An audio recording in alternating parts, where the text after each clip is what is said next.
ಶ್ರೀ ರಾಘವೇಂದ್ರ ಗುರವೇ ನಮಃ ಕಾರುಣ್ಯ ಸಿಂಧವೇ. ಅತ್ಯಂತ ದಯಾಳವೇ ಅನ್ನುವುದಕ್ಕಿಂತಲೂ ಇದು ಪ್ರಾಯ ಒಳ್ಳೆಯ ಶಬ್ದ. ಯಾಕೆಂದ್ರೆ ಅವರು ಕರುಣೆಯ ಕಡಲು ಅಂತ. ಕಾರುಣ್ಯ ಸಿಂಧವೇ ಅಂದರೆ ಕರುಣೆಯ ಕಡಲು, ಅದು ಕಾರುಣ್ಯದ ಸಾಗರ. ಆಮೇಲೆ ಅದಕ್ಕಿಂತ ದೊಡ್ಡ ಕಾರುಣ್ಯ ಇರುವುದು. ಯಾಕಂದ್ರೆ ಅಲ್ಲಿ ಏನಿದ್ರೆ ಇನ್ನು ಬಾವಿ, ನದಿ, ಹಳ್ಳ, ಹೊಳೆ, ಇದು ಕಡಲು, ಕಾರುಣ್ಯದ ಕಡಲು ಅಂತ.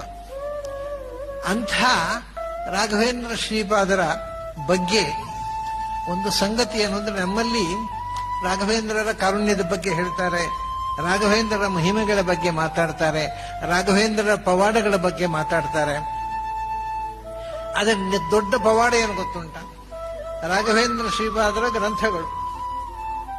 ಅವರು ಮಾಡಿದಂಥ ಬೇರೆ ಪವಾಡಗಳೆಲ್ಲ ಮತ್ತೆ ಅವರು ಕೊಟ್ಟಿರತಕ್ಕಂಥ ಗ್ರಂಥಗಳಿವೆ ಅಲ್ಲ, ಅದೇ ಇಡೀ ಪ್ರಪಂಚಕ್ಕೆ ಸಂಸ್ಕೃತ ವಾಂಗ್ಮಯದ ಒಂದು ದೊಡ್ಡ ಪವಾಡ. ಅದನ್ನು ಅಧ್ಯಯನ ಮಾಡಿದರೆ